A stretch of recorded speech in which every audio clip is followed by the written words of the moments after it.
The Bago Monster, not your average monster story. Good evening, I'm Warwick Moss.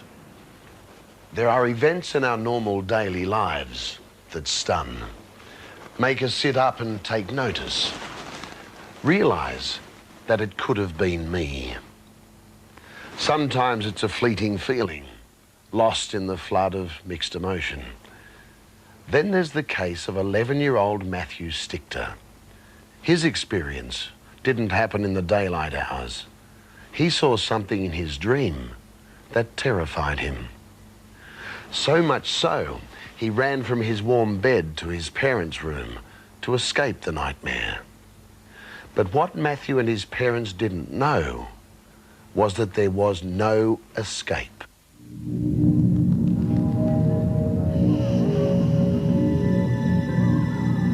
One night, late in June 1991, 11-year-old Matthew Stichter's sleep is troubled, his mind in turmoil. It's a dream, a nightmare that was to become horrible reality. He's in a shopping plaza, in a coffee shop, and through the mist, he's confronted by a man, a gunman. And when I hid behind the counter, the man came in and started shooting around the coffee shop. And I was lucky, I stayed behind the counter. There was all these people dying around me. And when that happened, I woke up at that moment. And I can't remember if I died or anything. I just woke up at that moment. Not surprisingly, Matthew was disturbed by the dream, and he sought comfort from his parents. It's Matthew. I could tell he was quite frightened. And there was something in his voice and his manner, so I just, still half asleep, said, "It's all right, come into bed with us." And I pulled the covers back and he crawled into bed between his mother and I. And I just said, "What's the matter?" And he said, "I've had a bad dream. I dreamt we were in the coffee shop and a man started shooting and started shooting everybody." And I just stroked his face and just said, it's okay, don't worry about it. It's only a dream." And he was shaking and shivering. And his mother started stroking his face and speaking to him in Polish.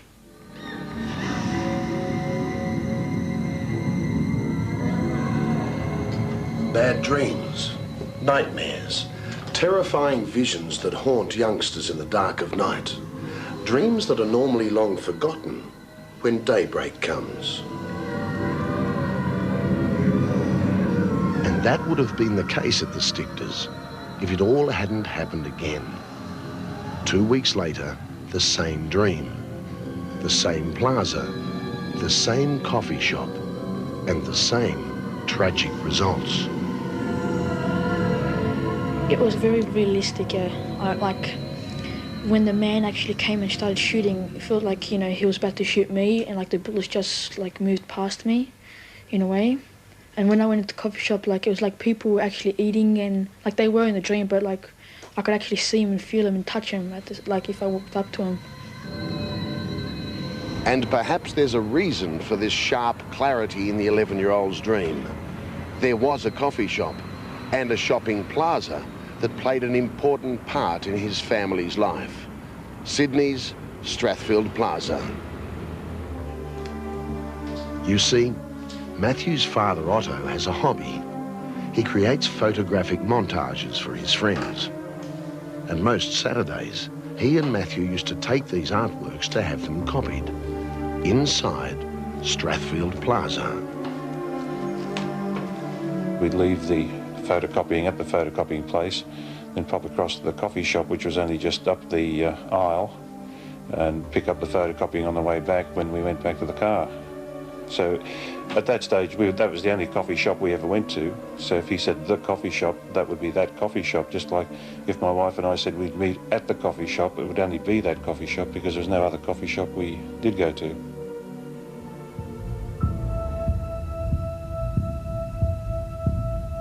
In 10 minutes of madness that stunned the nation, 7 innocent lives were cut short by a lone gunman. 33-year-old Wade Frankham began his rampage in the coffee shop at Strathfield Plaza. That terror was tragically close to Matthew's dream. There's no doubt of that. He described that to me before it happened. He used the words, the coffee shop. I can remember that clearly. I can also remember him saying that the man started shooting and killing everybody. So I've got no doubt of that whatsoever. I recall that quite clearly.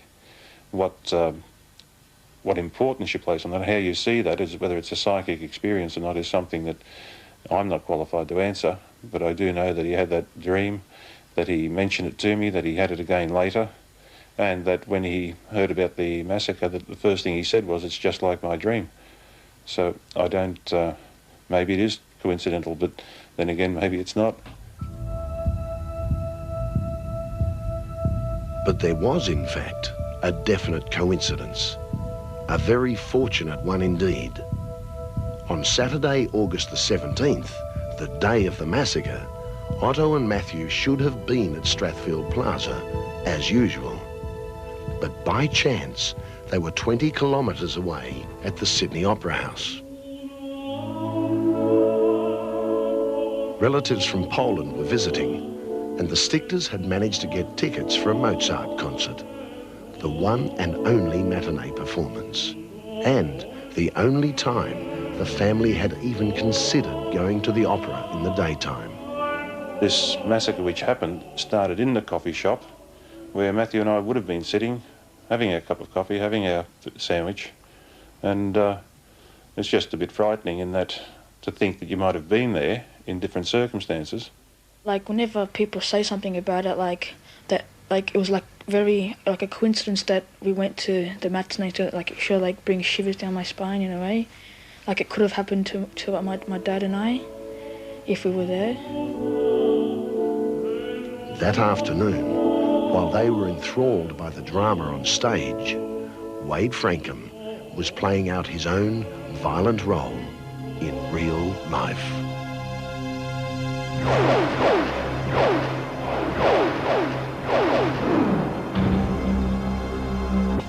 Spelled H-O-P-I, it's an American Indian word. It means peace. And across the starkly beautiful desert expanse of northern Arizona, the Hopi Indian tribe has lived in peace for generations. They are deeply religious, silent, non-violent, and they honor their sacred idols above all else. But not long ago, 8 white men desecrated their holy ground, and 8 men paid the price. They fell to the curse of the Teo Leo Tum Si.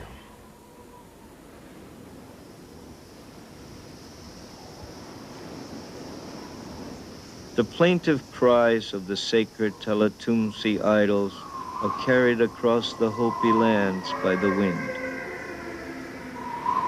Only the Hopi Indians hear their call.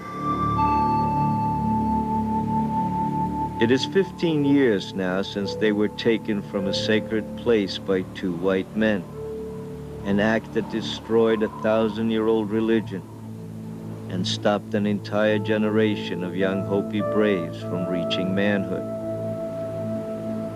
It was one petty crime of theft and measly greed, yet its repercussions are felt in the hearts and souls of the 9,000 surviving Hopi Indians who exist here in ancient villages of the high jutting plateaus that rise from the North Arizona desert. Fell to by the white men who knew not what they did. They have paid a terrible price: death, paralysis, and sickness. The eerie saga of the Telatumsi curse began under a late afternoon sun in July of 1978.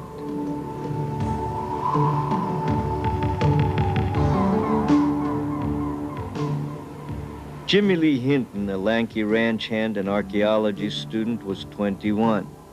He and a friend had taken just another weekend to illegally rake through the local sacred Indian grounds to make a fast buck.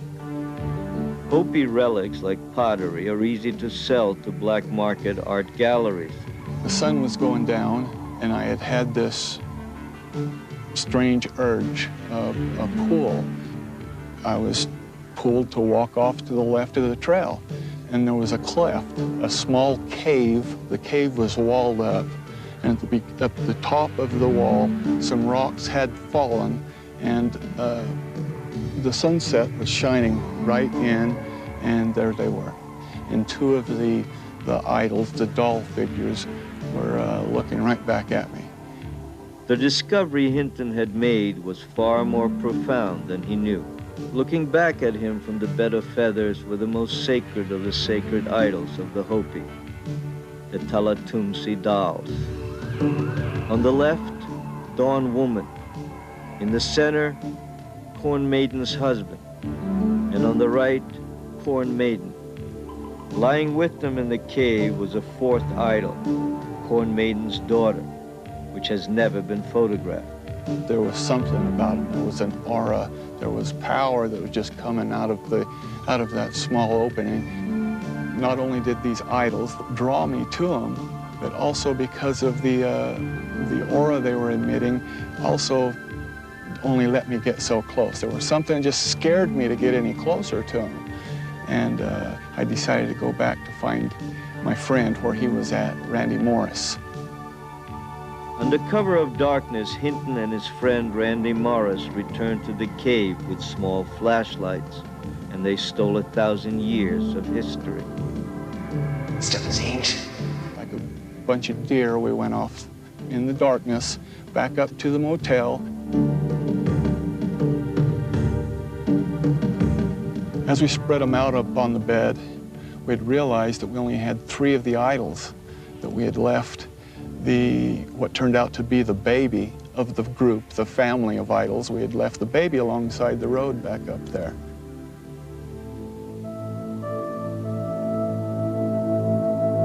Back in the land of the Hopis, discovery of the theft was catastrophic. To the Hopis, the idols were living entities, the foundation of their spiritual world. No young brave could pass into manhood without going through the secret rite of estotokia, and the 4 ancient dolls were essential to that ceremony. The arrival of the Spanish, who stole their gold and tried to stamp out their religion in 1540, was not as devastating to the Hopi tribe. The trappers and missionaries and settlers of the 1820s had not crushed their civilization as cruelly as this simple act of theft. Yet through all the centuries, as they would now in the modern world, the Hopis held firm to their peaceful, nonviolent beliefs. In 1978, no one outside the tribe knew of the Tala-Tumsi. They were secret idols never to be revealed. The Hopis remained silent for 7 months, simply praying, waiting.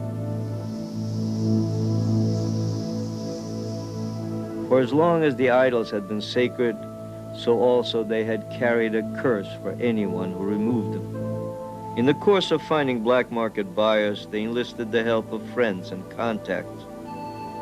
In all, a total of 8 men dirtied their hands in seeking profit from the Tala-Tumsi dolls. A signal of what would happen to each of them was first felt by Hinton himself. It was probably 2 weeks when the curse started affecting me and Randy Morris. I can remember clearly as if it was yesterday when at 2 o'clock in the morning I was awoken with one of the worst nightmares I'd ever had in my life. And it had to do with being stuck repeatedly by a Hopi with an arrow.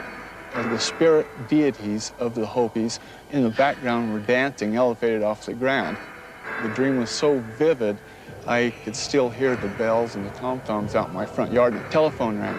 Just right at that time, as I was listening for bells, my phone rings. Randy Morris was on the phone, and he was hysterical, almost to the point of crying, and almost basically word for word, description for description of the dreams that I just had. In September, more than a year after the theft of the Tala-Tumsi, the location of Corn Maiden's daughter, the idol left behind under a bush, was discovered. But as the years passed, the other 3 Teletumsi remained missing. And one by one, all 8 men involved in their illegal journey began to fall. I'd always been healthy, always. And then, all of a sudden, all at one time, my liver, my gallbladder, and my kidneys shut down. I knew that it was this curse that caused it. And I was deathly scared. Hinton's health problems worsened. He would turn to drugs and spend 3 terms in jail between 1981 and 1988. Only after an apology to the tribal elders has his life become more normal.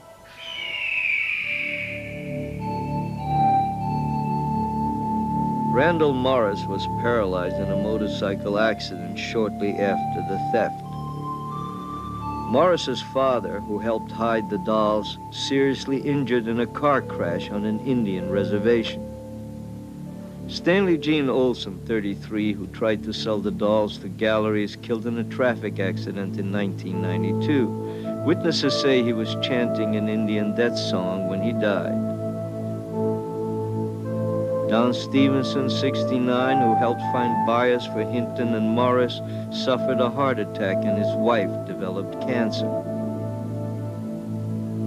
Arthur Neblett, son-in-law of Stevenson, who found a buyer for the idols in 1979, killed when his car drove off a road in July of 1983 at age 40.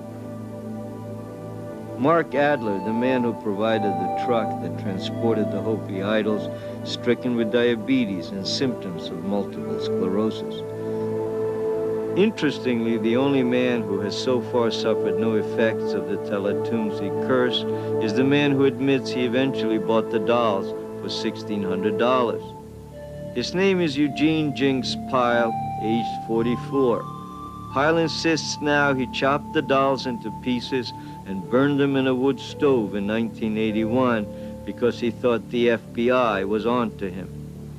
He too has personally apologized to the Hopis, but only the tribal elders know for sure why he has been spared. There are some who believe he's being saved because he alone knows the true whereabouts of the idols. No member of the Hopi tribe believes Pyle burned them. They accepted his apology, but they have their own evidence that the Teletumsi still exist. In that belief, a momentous decision was made by the elders of the Hopi tribe some months back.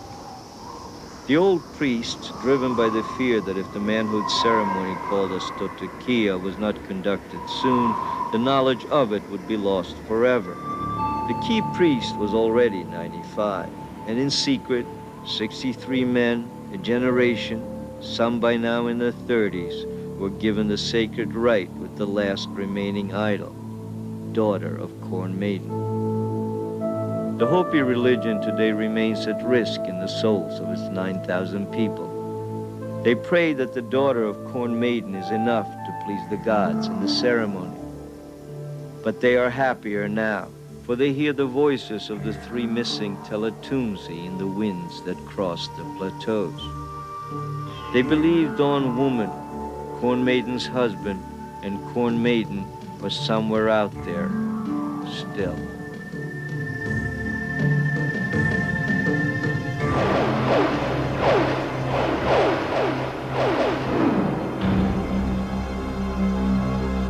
The day Reg Jones walked into the Australian bush and returned with the picture of what has become known as the Bago Monster. It just seemed queer to me why this thing would be sitting behind my 2 mates. Great big monster-looking thing sitting on this log. It is the serenity and peace that came to Hollywood star John Forsythe in the most unusual way. It heightened my appreciation, it heightened my love, it heightened my affection for people and for the remarkable things that surround us. And the restless spirit of a long-departed loved one who simply refuses to let go of the material world. Oh my God, he's dead. As the years pass, few things cling to our memories as strongly as the unexplained, the strange, the bizarre. Reg Jones is now 83, but back in 1932, Reg was a logger working the Australian bush. He had few days of leisure, happy just to have a job in the heart of the Great Depression. On one of his days off, Reg went for a walk with two mates. The only place to go was into the bush. And on this day, they took their trusty box brownie camera. What was captured on film remains a mystery. Reg Jones has been a keen amateur photographer for 60 of his 80 or so years. These days, you can still find him and his camera wandering through the bushland near his home on the New South Wales Central Coast. But there's one photograph in his collection that really stands out, even though it was taken back in 1932 with his very first camera, a box brownie that cost the princely sum of 19 and sixpence. It's a photo that still baffles him. Look closely and perhaps you'll see why. This ghostly figure in the background. The snap is one of a series Reg Jones took while he was working at an isolated loggers camp near Batlow in the Snowy Mountains during the Great Depression.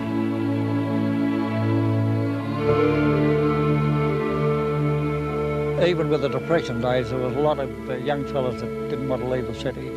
Not only that, they couldn't put up with the rough and the bad conditions that were up there. Because there was no electricity or no gas or no water laid on or nothing up there. It was very, very primitive. Very few people would go up there, so I think that I was one that was picked, and they said, well, right, they more or less stood over us too, that if you don't go, well, you don't have a job. And in my case, I had nothing to lose and nothing much to gain. I had no family to go to, and so I thought, well, okay, the best thing to do was to take this job. Life up there in the mountains was lonely for a city kid like Reg. But some of his mates were old hands in that part of the world, and they were only too willing to pass on their knowledge, especially at night, round the campfire. Fell off the rocks. They were telling us about a monster or something that they'd seen in the forest, whether it was a ghost or they didn't know. But these are the sort of stories they told us, some queer noises, funny noises they could hear through the forest. And because I thought, well, that might only be animals. But they said, no, it wasn't animals. They knew all the animals' noises. And they said it was something definitely, you know, out of the ordinary. So anyhow, another story was about a chap that had fallen over the falls down there, the falls that we'd been down to have a look at. They said that there was a chap fell over there, and they could hear queer noises around there at times. Chilling yarns, but to brash young Reg Jones, they were too tall to be true. That was until one night, just a few weeks after he arrived at the Batlow camp. I was in my hut, went to bed and fell asleep. I was sound asleep, and all of a sudden I felt something shaking my shoulder. I woke up and I thought, what's this? And I looked up and there's this great big dingo standing alongside of my bed. And I thought, gee, what am I going to do here? So I sat up, and as soon as I sat up, the dingo took off. Now, that was a story there that I couldn't understand who it was that shook my shoulder and woke me up. So I thought there might be something to these fellas' stories. Nevertheless, Reg was still eager to explore this rugged country and capture it on film. One particular day, he and two mates set out on their most ambitious expedition. We followed a creek down, and we got into a widening part of the creek where it widened out, and a log had fallen across there. And then behind that widened part of the creek was the Budong Falls. We could hear the water going over the cliff. And I said to my mates, I said, sit on the log over there and I'll take your photo.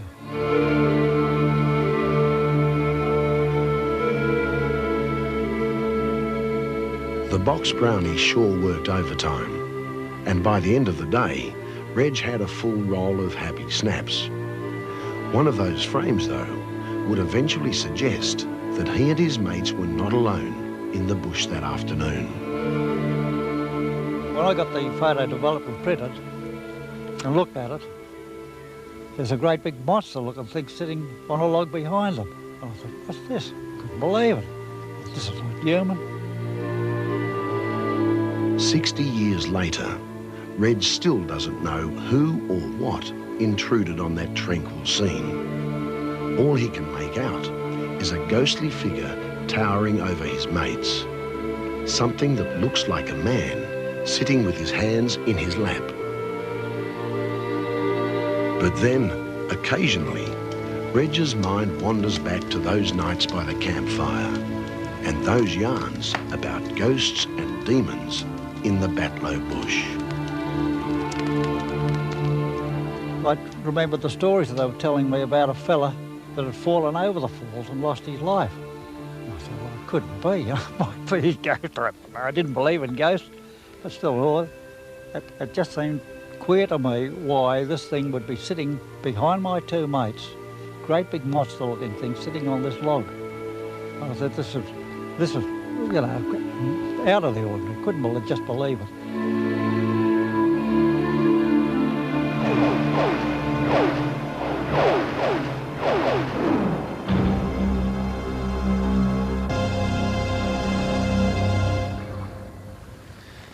He's one of the best-known soap stars in the world. Silver-haired, gentlemanly, and always groomed to perfection. But there is a lot more to John Forsyth than a simple screen facade.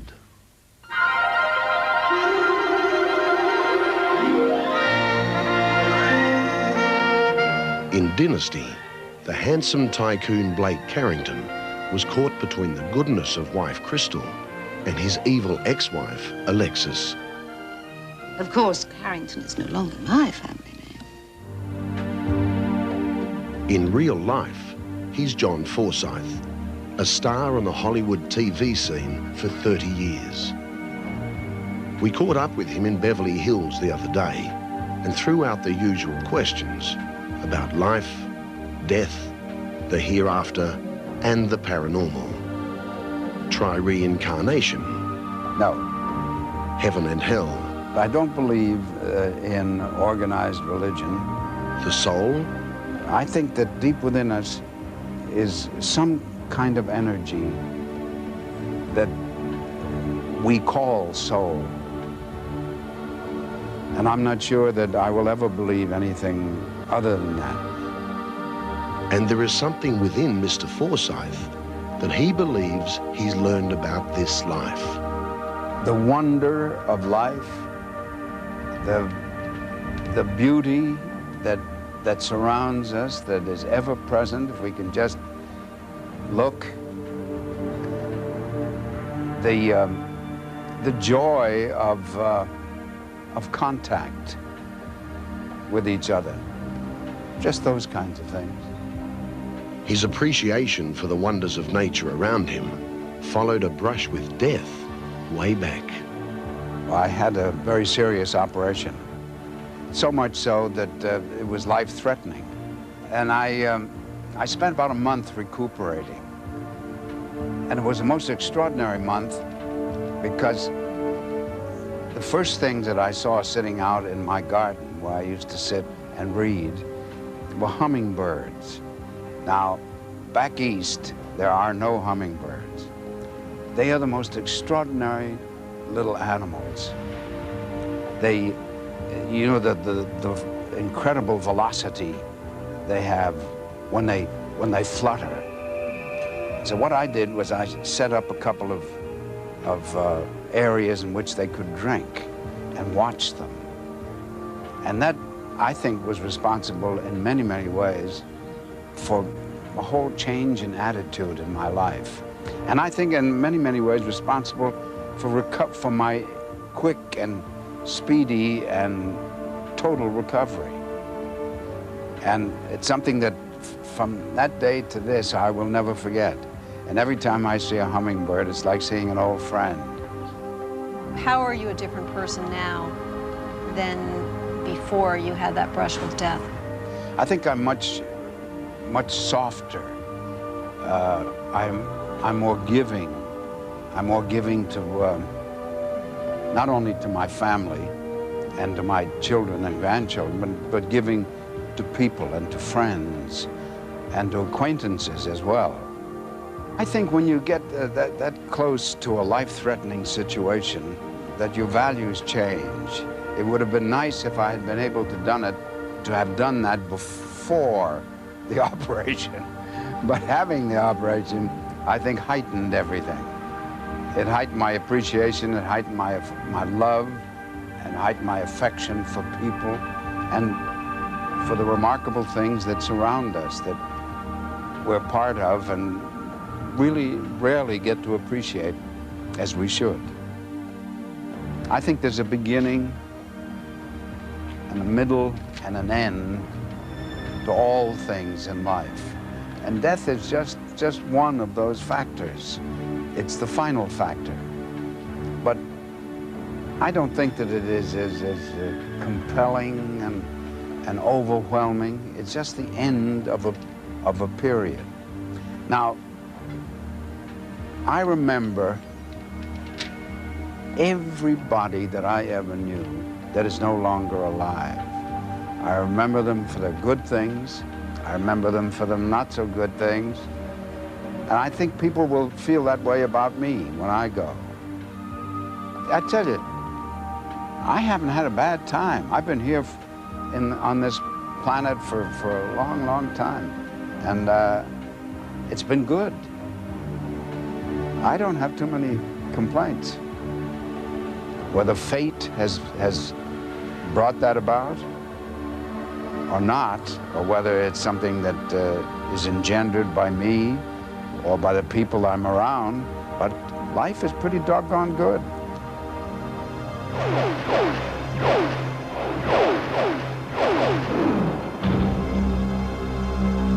Now, the story of a family with an unwanted guest. In fact, a ghostly guest. A grandfather who refuses to go away. The family is not scared of him, but friends of the family certainly are. Just an average house in an average suburb. Well, that's the way it looks from the outside. Hello. How are you? But Jennifer Mills-Coppin is convinced it's haunted, and so is her mother Jean. Can I get have a tea? When Jennifer was 3 years old, she lost her father to a tragic illness, and a few months later, her grandfather died. But Jennifer and her family hadn't seen or heard the last of Papa. She and her mother still talk about the night a year after the old man's death, the night they moved Papa's favourite chair into their bedroom. I woke up in the early hours of the morning, wide awake, and I looked over in the corner. My grandfather was sitting there. There's Poppy in the chair. When I sort of opened my eyes wider, I could see that it was a man dressed in a double-breasted suit and a hat. I couldn't see his face. That was very dark. I kept looking, and eventually it faded. It seemed to fade. It sort of was very obvious for a while, and then it faded. It seemed to, like, disappear. This late-night encounter was disturbing enough, but soon that grandfather's restless spirit, or some other entity, began to make its presence felt in more disruptive ways. My family was sitting down to dinner at the dinner table with a number of guests, and as we were sort of talking and eating, our cuckoo clock jumped off the wall. And I use the word jumped advisedly because it didn't fall, it used to jump. But Papa wasn't through yet. It was the day Jean was getting ready to do the ironing. She glanced out the window and swears she saw an old man out digging in the garden. Nothing strange about that, except... Oh my God, he's dead. That old man was Jean's father, Papa. This woman was so insistent. I watched him for half an hour as I was doing the washing. I said, no, there was nobody there, but if you show me where he dug, I'll tell you who he is. And they said, well, he was digging over there, and they said, oh, there's no soil dug. When she saw that there was nothing, no soil turned and nothing dug up, she sort of went home and they moved 3 months later. Fred is an old friend of the Mills-Coppin family, but that friendship was stretched a bit when they started telling him their ghost stories. And by then, they had even more witnesses, including a couple of boyfriends who'd been scared off by things that went bump in the night. Fred, though, maintained his healthy scepticism until... I'd been working in the garden, and when I finished, I wanted to go and have a shower, so I went into the bedroom, left the door open. I became aware of some movement out of the corner of my eyes. I looked around. There was a finger drawing the door closed. I saw the door closing. Nobody did it. So that sort of opened my mind. Clocks flying off walls, ghosts digging in the garden, spirits shutting doors. Interesting stuff. But what happened next is even more interesting. It raises the intriguing possibility that what humans do in this world can influence activities in some other realm. I had a really bad argument with my mother. I stormed out into the backyard and went down to the back garden and was throwing dirt at the fence, convinced that the world was against me. The tantrum was short-lived, and life in the Mills-Coppin household returned to normal. Well, for a few hours anyway.